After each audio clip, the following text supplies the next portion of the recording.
Saudara Ketua DPP PDI Perjuangan sekaligus Ketua Tim Pemenangan Ganjar Pranowo Puan Maharani angkat bicara soal nama bakal cawapres pendamping Ganjar. Puan bilang tunggu kejutan selanjutnya. Penegasan itu disampaikan Puan saat berkeliling Solo Safari bersama Wali Kota Solo yang juga adalah putra sulung Jokowi, Gibran Rakabuming Raka. Puan meminta semua pihak bersabar karena PDI Perjuangan masih menimbang sosok terbaik dari sejumlah nama. Puan pun menyebut berbagai strategi mungkin dilakukan, termasuk di menit-menit terakhir atau last minute pendaftaran Capres-Cawapres.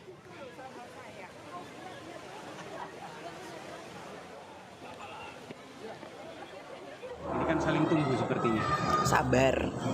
Apakah di bulan Bung Karno besok ini? Sabar, kita lihat nanti ya. Dari beberapa nama itu mungkin yang paling teratas siapa sih? Ya rahasia dong. Kalau nggak rahasia nanti nggak bikin surprise. Nanti tunggu kejutan selanjutnya. Apa memang pakai strategi last minute lagi? Ya mungkin namanya strategi ya rahasia. Dari ormas? Mungkin bisa aja. Semuanya memungkinkan. Namanya masih banyak dan kita sedang melihat mana yang terbaik. Sementara saudara Partai Gerindra menilai wacana duet Prabowo Ganjar atau Ganjar Prabowo akan menimbulkan kerumitan antar partai. Sebab Gerindra dan PDIP telah mendeklarasikan bakal calon presiden masing-masing. Gerindra minta para pendukung saling menghormati keputusan partai dalam mendeklarasikan capres. Sekjen Gerindra Ahmad Muzani bilang jika tidak menjadi besan setidaknya antara Gerindra dan PDI Perjuangan harus menjadi tetangga yang baik. Kan Pak Prabowo sudah dideklarasikan calon presiden oleh Partai Gerindra, Mas Ganjar sudah dideklarasikan sebagai calon presiden oleh Ibu Mega dan PDI Perjuangan. Nah kalau ini diduetkan, terus menjelaskan masing-masing kepada partai yang mengusungkannya bagaimana? Ini ada komplikasi dan ada kerutan dan ada kerumitan dalam persoalan itu. Dalam survei Litbang Kompas yang dirilis pekan lalu juga memotret siapa tokoh yang dinilai publik paling layak maju jadi cawapres. Dari survei tatap muka kepada 1.200 responden, terbaca tren keterpilihan tokoh yang layak menjadi cawapres ada 5 nama teratas, yakni Sandiaga Uno dengan elektabilitas 11,8%, Ridwan Kamil 9,3%, dan yang menarik saudara ada nama baca pres yang juga dinilai cocok sebagai cawapres. Ini Ganjar Pranowo dengan elektabilitas 5,2% dan Anies Baswedan 4,8%. Sementara di posisi kelima ada AHY dengan 4,1%. Ketika 3 bakal capres saling bertarung meningkatkan elektabilitas, koalisi Pilpres yang sudah terbentuk belum mendeklarasikan siapa cawapres yang akan diusung. Benarkah ada strategi saling tunggu hingga saat-saat batas akhir pendaftaran? Kita akan bahas hal ini bersama dengan Direktur Eksekutif Poltreking Indonesia, Hanta Yuda. Bung Hanta, selamat petang. Terima kasih sudah bersama Kompas Petang. Selamat petang, Nilu. Ya. Sama-sama, terima kasih. Ya, sambil menunggu siapa cawapresnya, kalau kita lihat antara tahun 2019 dan juga sekarang, apa yang membedakan? Tentu saja berbeda, karena 2019 adalah pemilu di mana ada incumbent. Dan incumbentnya bernama Pak Jokowi memiliki angka psikologis yang relatif cukup tinggi, sama dengan 2009 Pak SBY.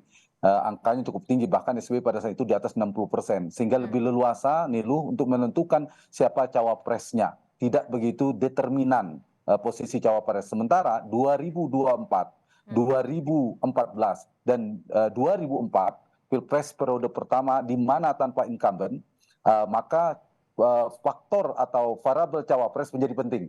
Apalagi sekarang selain tidak ada angka yang menjulang satu orang di antara capres, yang kedua di antara 3 capres yang potensial kuat ini sangat kompetitif.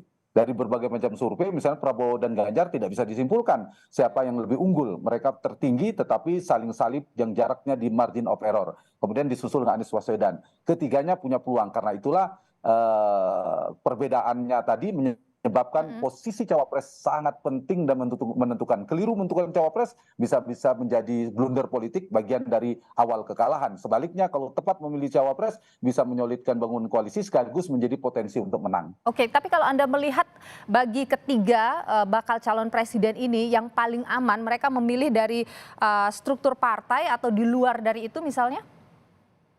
Tergantung kebutuhan berbeda ya. Kalau Mas Ganjar sudah didukung oleh PD Perjuangan, tanpa berkoalisi pun sudah selesai. Sebenarnya bisa diusung. Kuncinya memang ada di Ibu Mega. Bagaimana Ibu Mega merestui siapa, memilih siapa. Kalau Ganjar Pranowo. Tapi faktor kemenangan juga perlu diperhatikan dari sisi Ganjar. Jadi kandidasi sudah selesai. Dari eleksinya, soal winning di electionnya yang perlu diperhatikan. Nah, kalau dari sisi Prabowo dan Anies Baswedan, ini dua variabel yang juga penting diperhatikan titik keseimbangannya.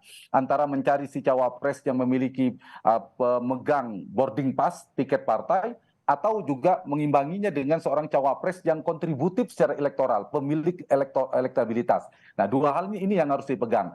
Nah, kalau sekedar menjadi capres dan cawapres, Nilu, sudah selesai.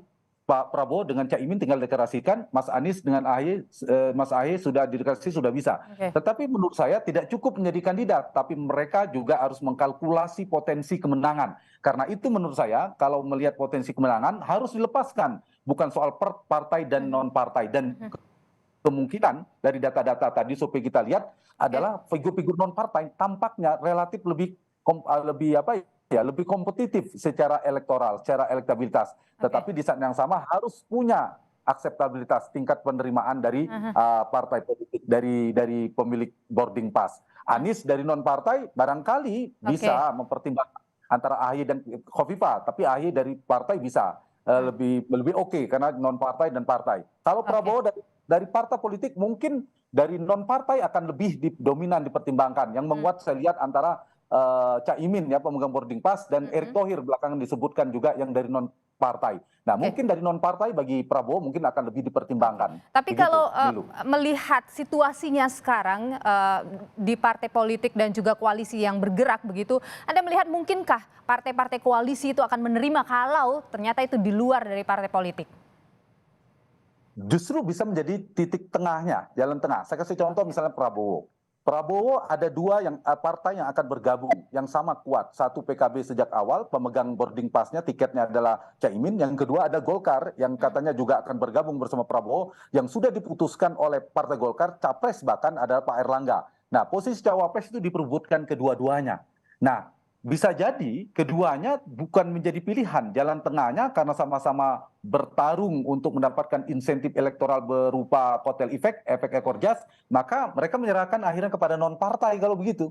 Nah, di sini posisi non partai menjadi salah satu variabel solusi jalan tengah bagi Prabowo, tapi di saat yang sama bukan segera non partai, tapi dia juga harus komplementer untuk melengkapi Prabowo dari sisi elektoral dan juga kalau terpilih dari sisi governability. Ini yang saya kira menjadi faktor. Kemudian di Pak Anies misalnya, variabel non partai ini agak dominan karena begitu beda dengan Prabowo satu partai sudah cukup. Kalau di Anies itu butuh 3 partai. Nah, di sana kuncinya apakah Nasdem yang tetap harus menginginkan Khofifah atau ternyata mengalah akhirnya Pak SBY dan Demokratnya menginginkan AHY. Kalau misalnya putus pada satu titik akhirnya AHY dari partai tadi, saya kira sudah dekat waktu untuk mereka mendeklarasikan.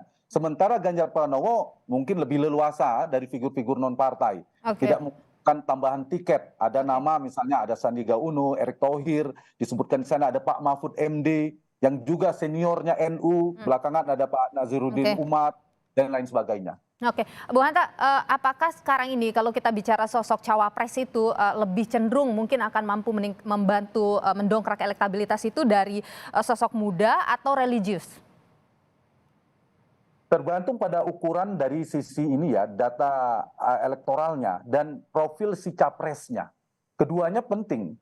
Misalnya dari sisi Pak Prabowo yang beliau adalah tokoh senior, maka untuk menyasar pemilih muda, milenial itu menjadi penting bagi seorang Prabowo ketimbang Ganjar dan Anies Baswedan.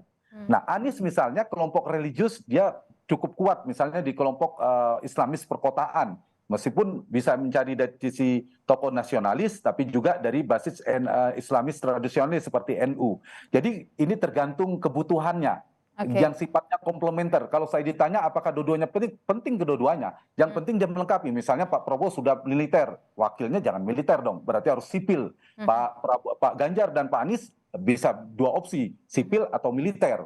Kalau dia sudah merepresentasikan kelompok religius, dia diperkuat dengan kelompok nasionalis. Kalau sekarang, kalau kita lihat Ganjar dan Prabowo itu sama-sama merepresentasikan kekuatan nasionalis, maka perlu dipertimbangkan dari cawapres yang punya basis religius. Artinya paling tidak dia berjejaring dengan organisasi keagamaan misalnya begitu. Baik, Bung Hantayuda, ada sejumlah nama yang kemudian sering disebut ya, misalnya Erick Thohir, kemudian Sandiaga Uno, Ridwan Kamil. Potensinya Anda lihat bagaimana? Dari elektabilitas saya setuju mereka ada nama-nama yang potensial yang akan saya kira dibidik oleh para capres-capres itu. Dari nama, bahkan nama yang disebut oleh Nilu adalah nama-nama yang disebutkan oleh Pak Jokowi kan, namanya Erick Thohir, Sandiaga Uno, Ridwan Kamil dan seterusnya, Pak Mahfud.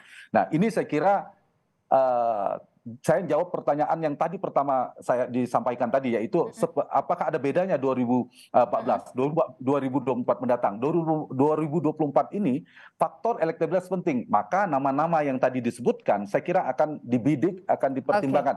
Kecuali ketiga-tiganya memilih nama misalnya seperti Pak Maruf Amin, seperti Pak Budiono, yang tidak terlalu penting dari sisi elektabilitas. Ya, semuanya berani. Tapi kalau saling menunggu, satu tiba-tiba mengeluarkan punya potensi elektabilitas, mereka akan mengeluarkan dari sisi elektabilitas. Nah, dari dua itu pilihannya apakah dari basis dia sendiri yang akan dimaksimalkan pilihan opsinya, atau mencari basis lawan untuk memecah basis lawan. Ditambah tadi, Nilu bilang, saling melengkapi tadi, faktor NU menjadi penting ya, terutama Pak Prabowo dan Mas Ganjar. Yang kedua, faktor Pak Jokowi. Siapa cawapres yang merepresentasikan figur Pak Jokowi, yang memiliki terasosiasi kuat Pak Jokowi. NU, Jokowi. Yang ketiga, teknokrat ya, karena mereka dari kelompok politisi semua dan kelompok sipil. Baik, Bung Hantayuda, Direktur Eksekutif Poltreking Indonesia. Terima kasih sudah berbagi pandangan di Kompas Petang. Sehat selalu.